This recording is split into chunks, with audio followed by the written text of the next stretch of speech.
법령입니다. 타법령.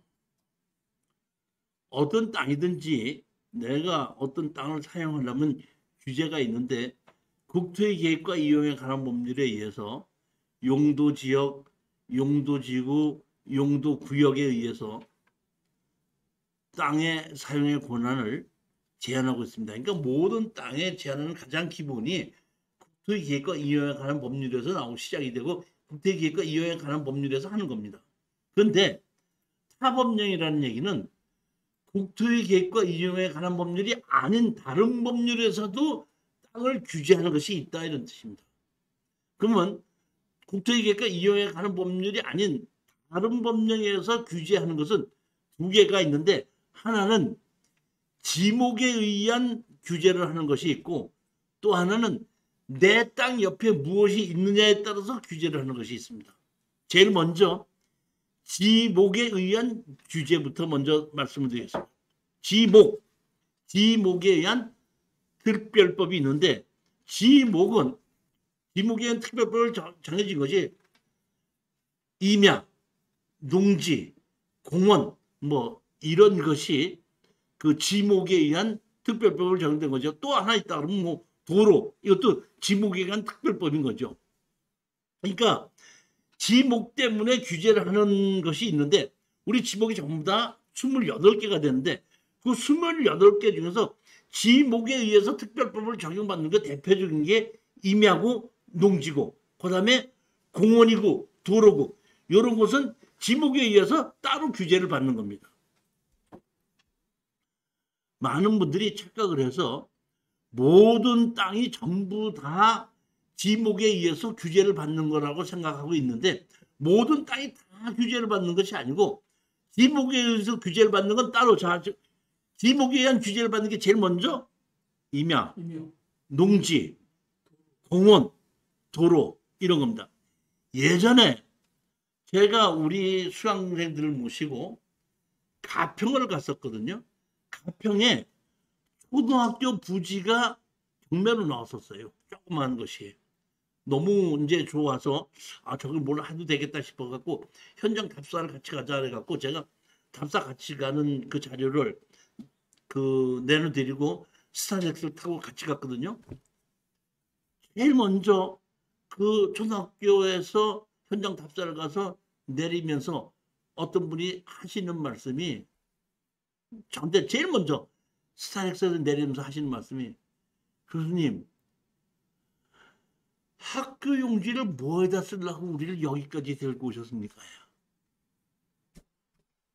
학교 용지를 뭐에다 쓰려고 여기까지 데려오셨습니까? 하는 얘기는 학교 용지는 뭐만 지내야 된다? 뭐만 줘? 맞아요? 맞는 얘기예요? 학교 용지는 학교만 지어야 돼요? 학교를 지었기 때문에 학교 용지가 됐지 학교만 지나는 학교 용지가 아니죠. 근데 예를 들어서 지구 단위 계획에 의해서 학교 용지를 만들어놨다. 그건 학교만 지어야 돼요. 그런데 지구 단위 계획에서 의한 것이 아니라 일반 땅에다가 초등학교를 지었잖아요. 쭉 쓰다가 비는 바람에 폐교가 되다 보니까 어떻게 하다 보니까 경매로 나왔거든요. 그거는 건물 지어요 못 지어요? 어떤 건물을 지어요? 그럼 학교 용지인데 어떤 건물을 지을 수 있습니까? 용도지역이랑 그렇죠. 지목과 관계없이 어떤 땅이든지 제가 얘기했죠. 하나씩 대한민국 모든 땅에는 용도지역이 하나씩 다 있다 그랬죠. 그러니까 그 용도지역에 의해서 어떤 종류의 건물을 얼마큼 지을 수 있다 이렇게 돼 있으니까 용도지역이 계획관리지역인지 녹지지역인지 일종 일반 주거지역인지는 모르죠. 그렇지만 학교 용지로 돼 있다고 하더라도 용도지역이 일종 일반 주거지역으로 돼 있다면 일종 일반 지역에서 지을 수 있는 건물을 지을 수가 있고 계획관리지역이라면 계획관리지역에서 건축할 수 있는 건축물을 지을 수 있다는 얘기입니다. 지목과는 관계없다는 얘기입니다. 근데 지목과도 관계가 있는 땅이 있다는 얘기예요. 그게 뭐예요? 임야, 농지, 공원, 도로 이거는 지목과 관계가 있습니다. 28개 중에서. 이번에 추천 물건 중에서 염전을 제가 추천을 했어요. 초점 물고 보시면 염전이 나옵니다. 염전에다 건물 지어요, 못 지어요? 질 수도 있지. 용종. 염전에 건물 지어요, 못 지어요? 염전. 못 지어요? 여기 보면, 우리 물건에 보면 염전 나와 있거든요. 염전도 현황이 지을 수 있게끔 바로 염전으로 쓰죠. 지목이 옛날에 염전이었었는데 염전을 메꿔 갖고 땅으로 택지로 만들어 놨더구만. 지목은 바꾸지 않고 염전이에요, 그때는. 근데 염전에 대한 지목에 대한 특별법이 없기 때문에 거기도 개발행위 허가를 통해서 건축 허가를 받으면 된다는 거예요. 즉 지목에 의해서 특별법을 받는 것은 지목에 의한 허가를 받아야 되지만 그렇지 않은 경우에는 개발행위 허가를 통해서 건축 허가를 받으면 된다는 얘기입니다. 그러니까 지목에 의한 건 4개인데 뭐라고요? 제일 먼저 임야, 그 다음에 농지, 그 다음에 공원, 그 다음에 도로. 자, 지목이 임야로 돼 있으면은 어떤 땅이든지 보전산지나 준보전산지의 줄지의 하나입니다. 보전산지는 공익용 산지와 임업용 산지로 다시 나누어집니다. 그런데 보전산지가 있고 준보전산지가 있는데 토지 이용계획을 확인할 때 보면 보전산지라고 나와 있고 그 옆에 공익용이나 임업용 이렇게 써 있는 경우가 있습니다. 그 다음에 보존산지가 아닌 경우에는 그냥 준보존산지라고 써 있는 경우도 있고 어떤 경우에는 지목이 임야인데 보존산지인지 준보존산지인지 표시가 안 된 것도 있습니다. 자, 지목에 의한 임야는 보존산지만 규제가 있지 준보존산지는 규제가 없습니다. 그러면 보존산지라고 나와 있지 않으면은 다 준보존산지예요. 임야는 보존산지와 준보존산지로 나뉜다. 준보존산지는 임야에 대해서 규제는 없다. 제가 규제가 없다 그랬지 허가를 안 받아야 되는 건 아닙니다. 그러니까 임야인 경우에는 개발행위 허가를 받고 산지 전용 허가를 받는데 산지 전용 허가를 신청하면 해준다는 얘기고 규제를 안 한다는 얘기지 산지 전용 허가를 안 받아도 된다는 뜻은 아니라는 겁니다. 그러면 준보전 산지에 산지 전용 허가를 내고 건축 허가를 내죠. 개발행위 허가를 받아야 되겠죠. 그러면 준보전 산지면 개발행위 허가 무조건 내준다는 거야, 안 내준다는 거야? 용도 지역에만 맞게끔 한번 해준다는 거야, 안 해준다는 거야? 아니, 용도 지역에 맞다고 하더라도 개발행위 허가의 조건이 경사도나 임목본수도나 또는 건축 허가 시에 배수로나 돌 없으면 그러면 안 해주는 거죠. 즉 이 얘기는 뭐냐면 제가 지금 얘기하는 것은 임야기 때문에 안 해주는 것은 준보전산지에는 없다는 겁니다. 임야기 때문에 안 되는 것은. 그런데 임야기 때문에 개발행위 허가를 받아야 되는데 안 되는 것은 경사도나 임목본수도에 의해서 안 될 수는 있지만은 임야라는 것 자체 때문에 안 되는 것은 아니라는 얘기예요.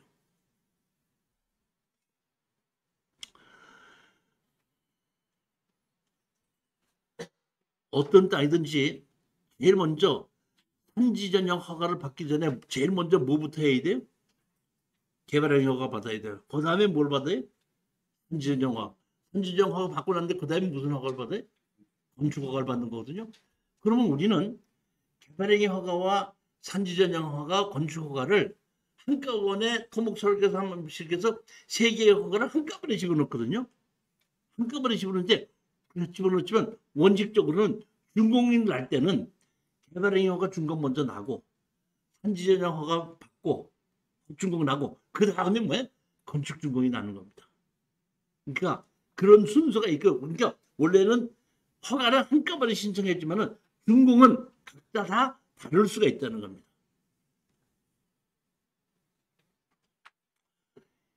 임업용 산지 안에서 개발할 수 있는 건축물의 종류, 공익용 산지 안에서 개발할 수 있는 건물의 종류 해갖고 임명용 산지와 공인용 산지에서 건축할 수 있는 건축물의 종류가 법규로 조례로 나와 있는 겁니다. 즉 이 얘기는 무슨 얘기냐면 임업용이든지 공인용에서는 이거 외에는 질 수가 없다는 얘기입니다. 그러면 임업용 산지인데 용도 지역이 무슨 지역이야? 계획관리 지역이야.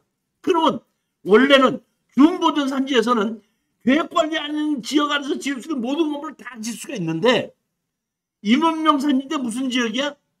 계획관리 지역이라고 하더라도 계획관리 지역 안에 있는 건물을 다 못 찾고 요것만 지을 수 있다는 뜻입니다. 용도 지역과 관계없이 임업용 산지나 공유용 산지에서는 이것 말고는 다른 거는 못 짓는다는 얘기. 그러니까 임업용 산지나 공유용 산지에서는 용도 지역을 볼 필요도 없어요. 이거 외에는 못 짓는 거니까.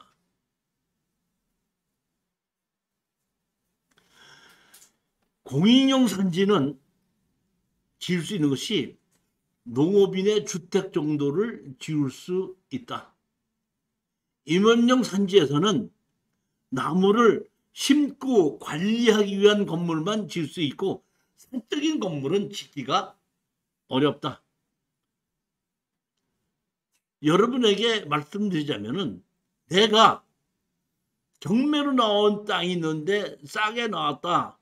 추천하려고 봤더니 아니 저기 막 진천인가에 임야가 공매로 나오는 데 있는데 그 3천 몇백 평이 뭐 되게 싸게 나왔더라고요. 오 여기 되게 좋다 이거 해야 되겠다고 내가 추천물가 다 만들어 놓고 표시하면서 정리하면서 토지 연계 확인을 떼봤더니 보존산지, 공룡산지 나오는 순간 그거 다 만들고 싹 다 지워버린 거예요. 그 한 3, 40분 해갖고 편집 다 해들고 어떤다? 싹 지워버린 거예요. 왜 지웠죠? 이거 예상 못 짓니까. 이거 예상 못 짓는다.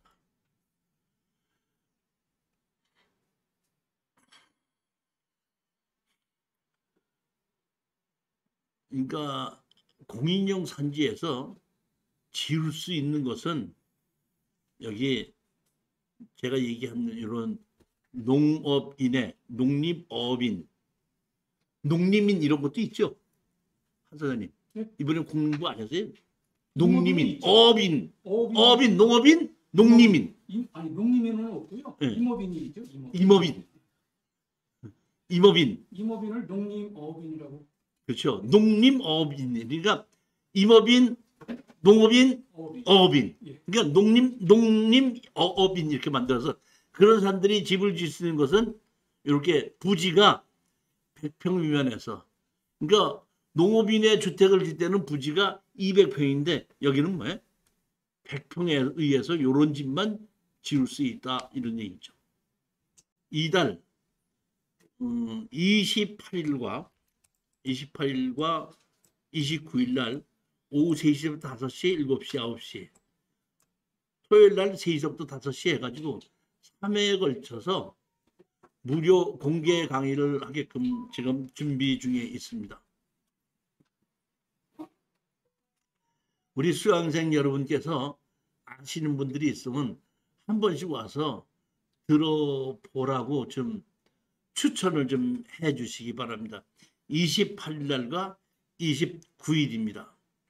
오시는 분들에게 제가 쓴 역대 정부의 부동산 정책이라는 책을 하나를 오신 분에게 선물로 드리도록 하겠습니다.